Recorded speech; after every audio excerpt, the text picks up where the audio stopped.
This is Alabama Politics with Steve Flowers, an in-depth interview with Alabama's top political newsmakers. Now, from the studios of Troy University, here is Steve Flowers.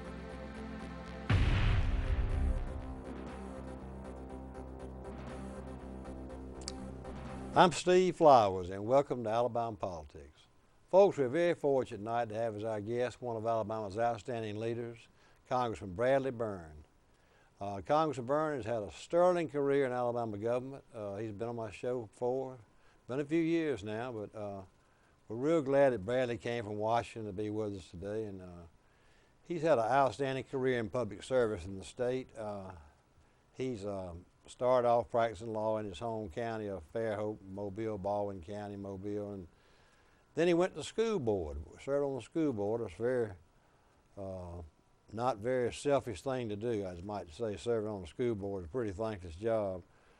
Served there for 8 years, and then he went to the state senate, became a leader immediately in the state senate, served there for 5 years, and he left the state senate to become chancellor of the junior college system, Alabama Community College System, for 3 years, and now he's been the congressman from the famous 1st District, the Mobile-Baldwin District, for the last 6 years, and Bradley is running for the United States Senate, the seat formerly occupied by Jeff Sessions, another Mobilian. Jeff was in that seat about 18 or 20 years before he became Attorney General.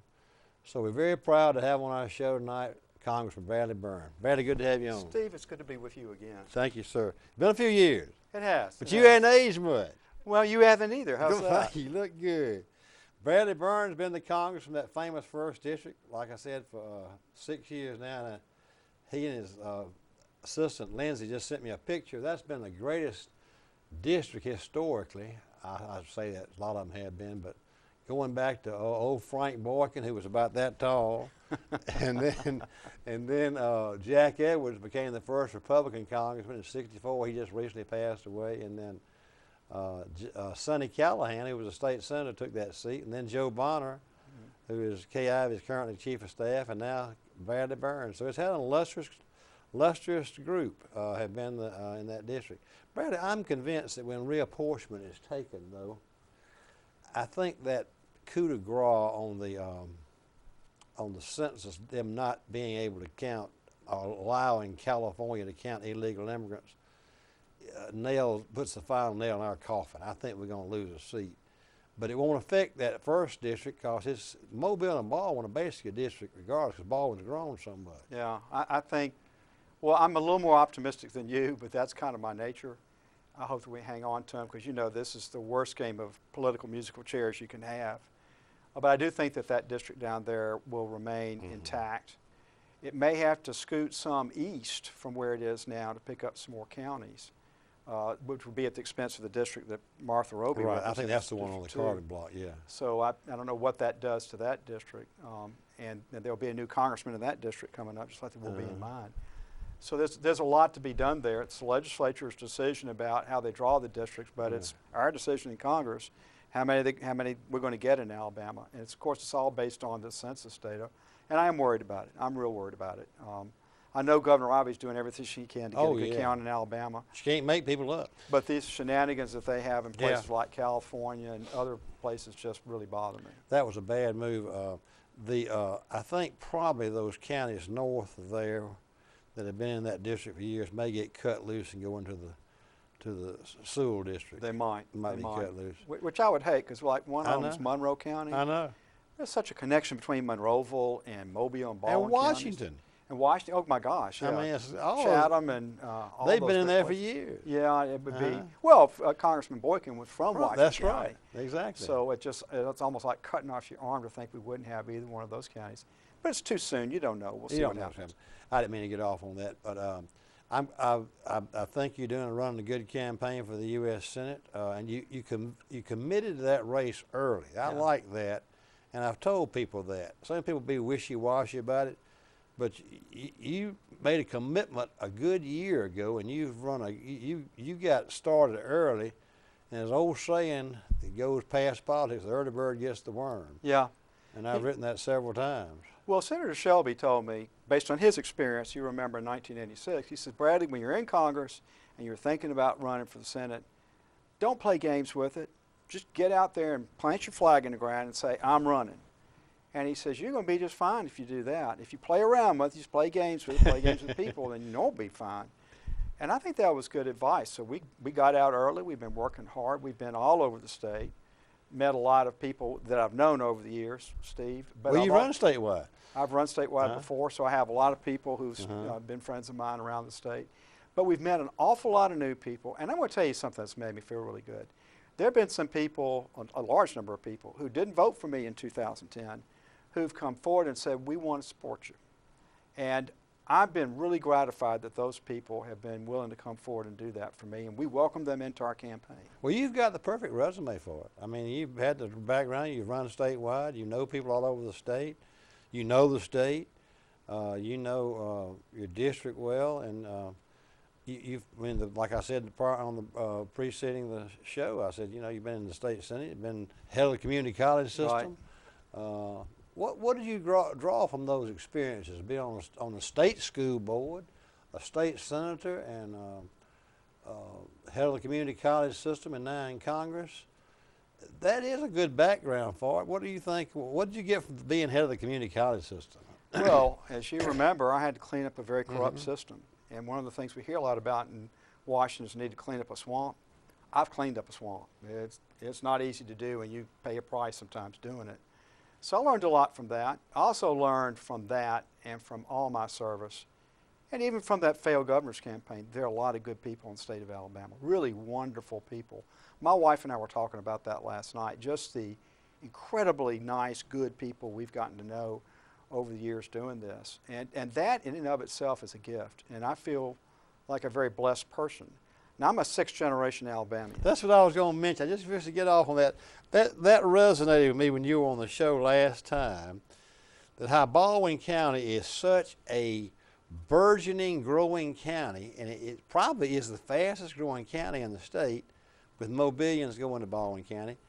But you have ancestral roots that came and settled down on the eastern shore of Baldwin County way back in the 1800s. 1781. Before 1800. Yeah. Your family settled on the eastern shore of Baldwin, where everybody's moving to now. Yeah, I live. They were the first ones there. I don't live very far from my great-great-great-grandfather's farm. I'll tell you, one of the other families who was up there with us about that time was the McMillan That's family. what I was going to Steve mention. and John McMillan are distant from cousins Stockton of mine. and Baby From Neck. Stockton. Y'all are cousins. We're cousins. Everybody up there is cousins. I was going to mention them after that. I can't believe There you. weren't that many of us up there at that time. So people laugh at me all the time and say, you don't have any imagination, you haven't moved much. Well, I love being from where I'm from. Why would I Everybody wants to move somewhere? there now. Everybody's moving to where I live. But it's not just Baldwin County. It's all of Alabama. I've got a daughter that lives in Muscle Shoals. And through her, I've gotten to know that part of the state really well. What a great part of the state that whole Shoals area is. Huntsville's booming, and not just Huntsville itself, but Athens and Decatur and over there Guntersville and those great places, Scottsboro. And then all the stuff that continues to happen around the Birmingham area, which is such a huge part of the state. And here in Montgomery, we have the state capitol, Maxwell Air Force Base, which is so important.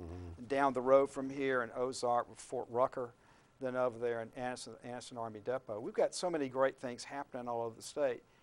And then people don't realize that Jimmy Raines Lumber Company, Yellowwood, great Southern Wood Preserving, is the largest treated lumber company in the world. Sitting there in Abbeville. In Abbeville. Uh-huh.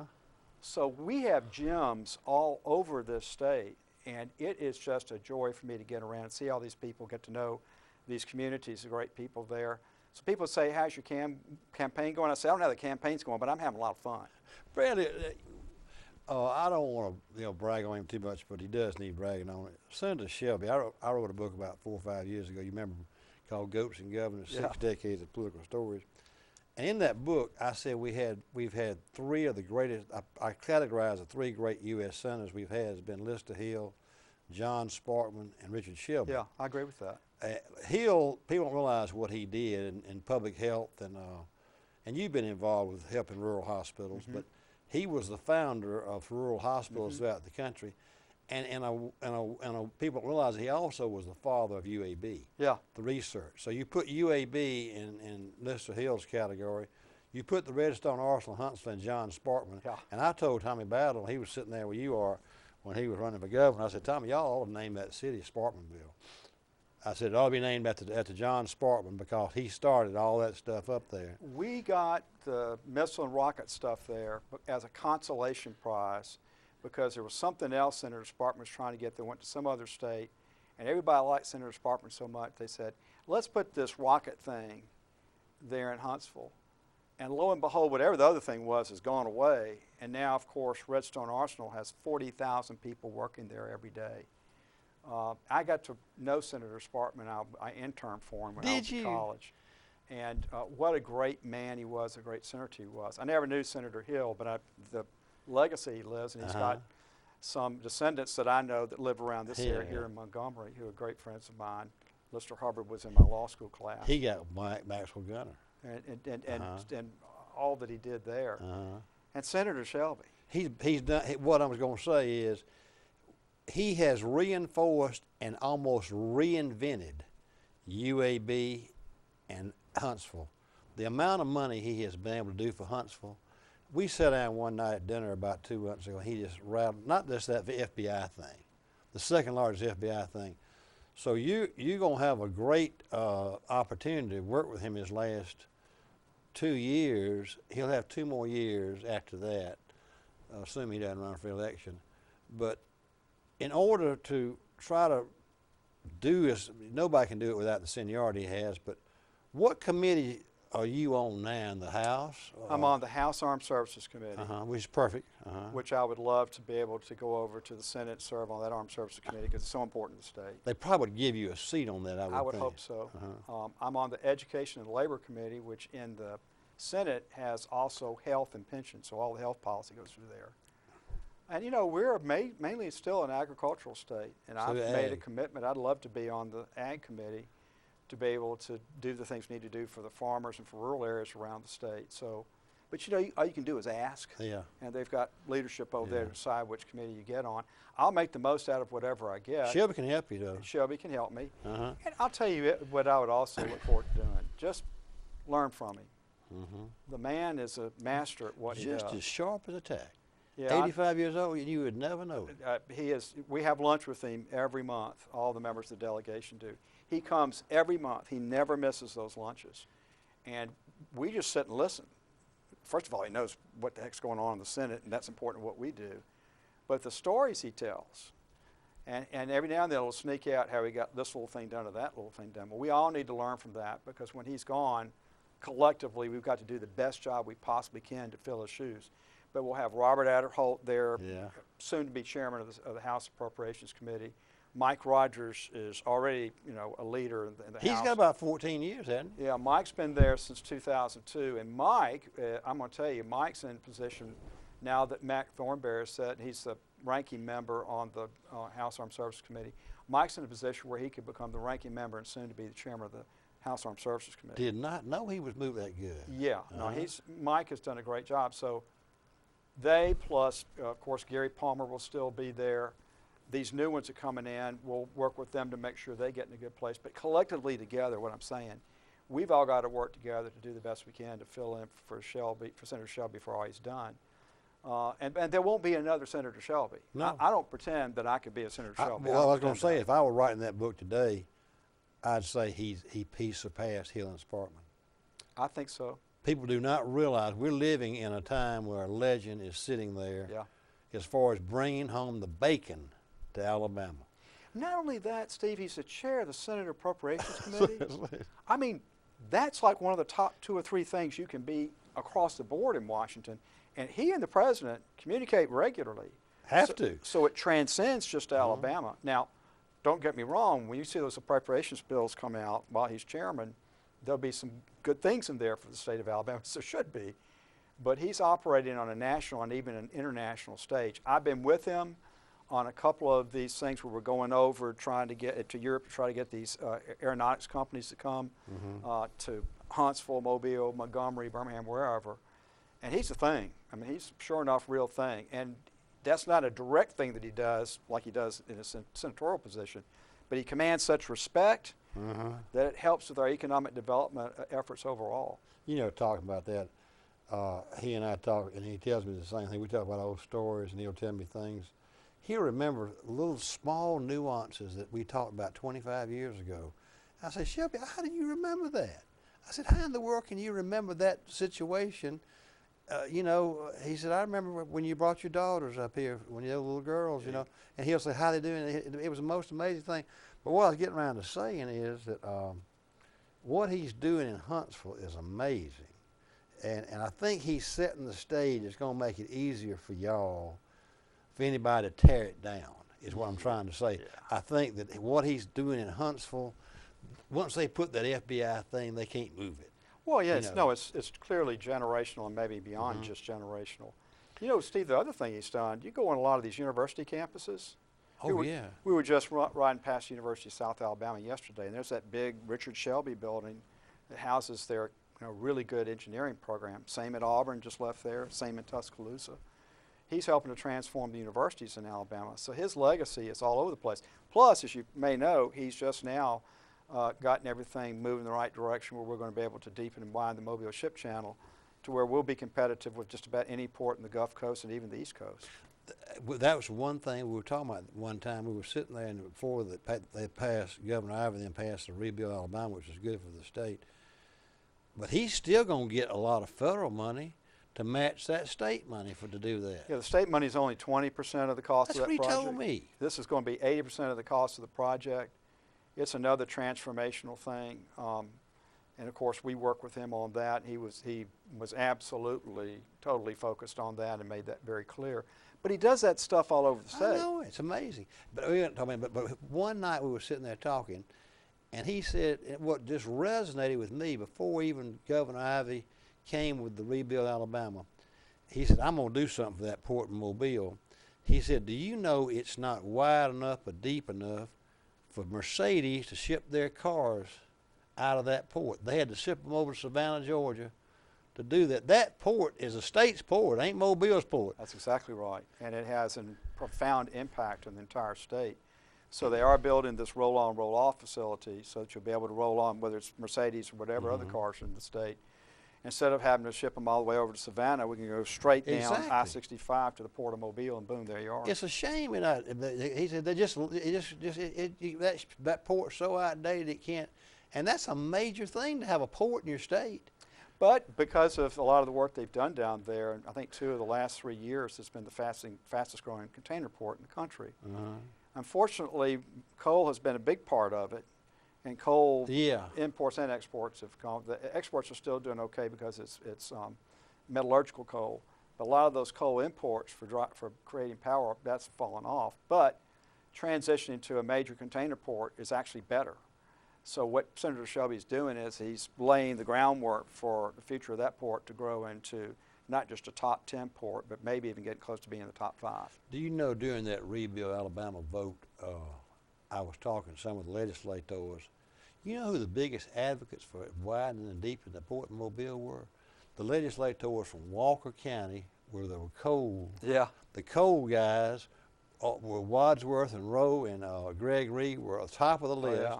And then those boys from over there in Sand Mountain, where all the chicken farming is, Schofield and them. For the chickens to go out. They were the biggest. They said, that's the biggest thing on my plate. I'm the only member of the coal caucus in the House that doesn't represent a mining district, and it's because of that coal port.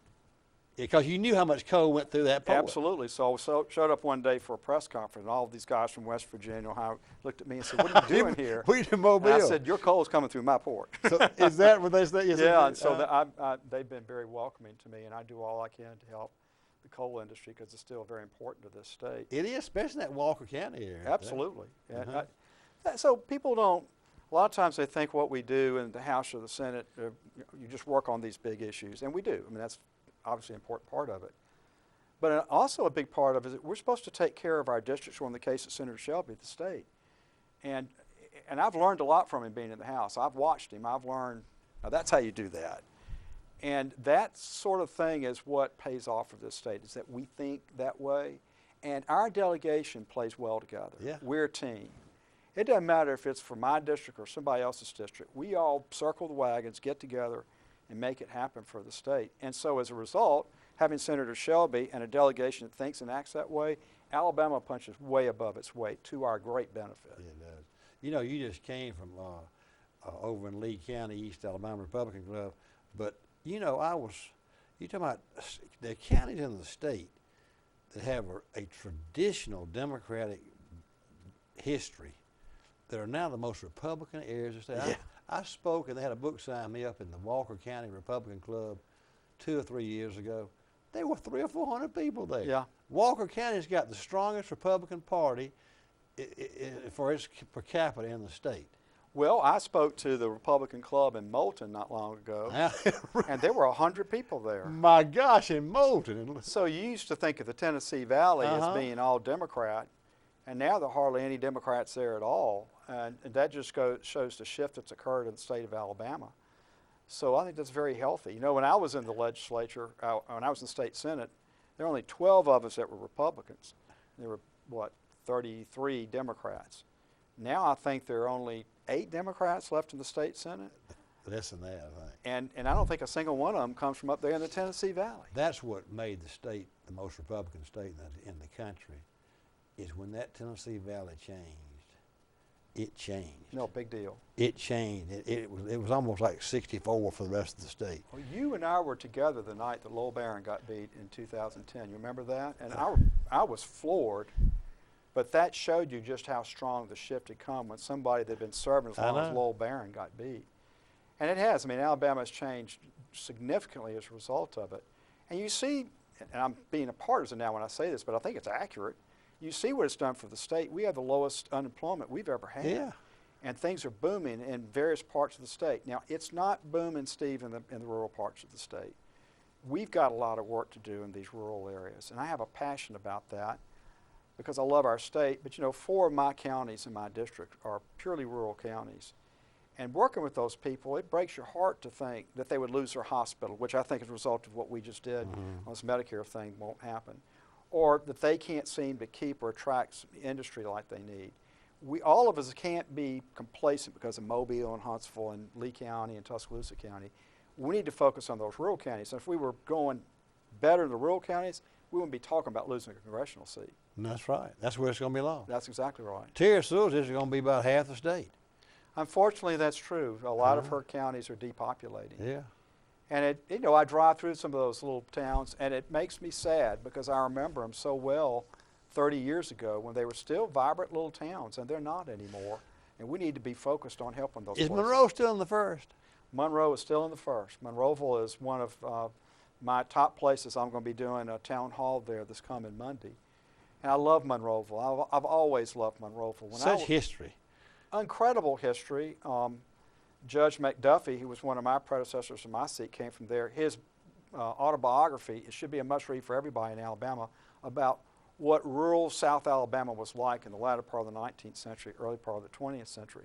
But obviously Monroeville, I mean Harper Lee. Yeah. Did you ever meet Harper Lee? Yeah, I did. She was a very private person. She really was private. But I liked her very much. She was she was a recluse. no nonsense with her, by the way. No nonsense at all. But that little town is a precious little town, and we need to all be trying to help places like Monroeville. And so we've got to not just be complacent because the big cities are doing well. We've got to keep focused on these rural areas. This Toyota Mazda in Huntsville is going to be big, but people from Mobile are convinced that Airbus may be as big long term. Are they already? Tell us about Airbus. You were involved in that. Yeah, I've been very involved with Airbus. So you know they've been making one line of aircraft, the A320, which is the most popular jet that's out there. In fact, I'm flying on that jet between Washington and Atlanta, going to Washington, and most of the time it's a jet made in Mobile. But now they're adding to it the A220. How many employees they have now?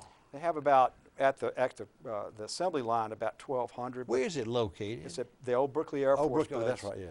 When they mature the second aircraft line, which would be about 2023, about 4 years from now, Mobile, Alabama will be the 4th largest producer of commercial aircraft in the world.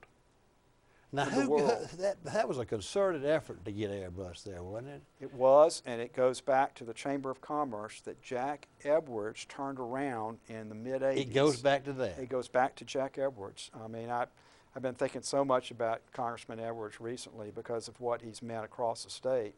He was a leader ahead of his time. He had real vision, and because of that, he helped turn all that around. But that impact, not just in Mobile, but around the state. Because when you have that many aircraft that you're producing, like 10 a month, there will be suppliers for that aircraft strewn all over Alabama. Because you don't have to be right next to the plant with an airplane plant like you do with a car plant. Tell me this, now how many employees does Airbus have down there now again? They've got about Approximately. 1,200 in the assembly line, which will grow as they continue to add more people for this plane. And those are good paying jobs. Oh, they're great jobs. They have 500 or 600 at their engineering facility there. They have a military facility away from there, another place. But just like the car plants, it's the supply jobs.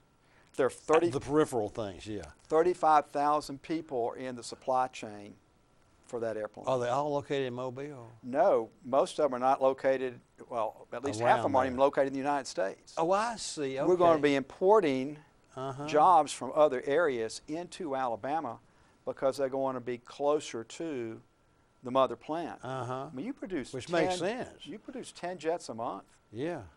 You'll need to have a lot of people producing stuff for it, and they're going to want to be closer to it than they are now. That may be the future of Mobile. Oh, I think it, along with the port, along with our shipbuilding industry, we have 3 steel plants there that are doing great, and the University of South Alabama, which I think is so important. Exponentially. But you know, you walk around the state and you find similar things in other parts of the state. And I just got to tell you, I've spent a lot of time in the last couple of weeks in Tuscaloosa and Auburn. Forget the Alabama-Auburn thing for a second. Those 2 universities are major drivers of this state. I mean, you add to it Troy, which plays such a huge role in the Wiregrass.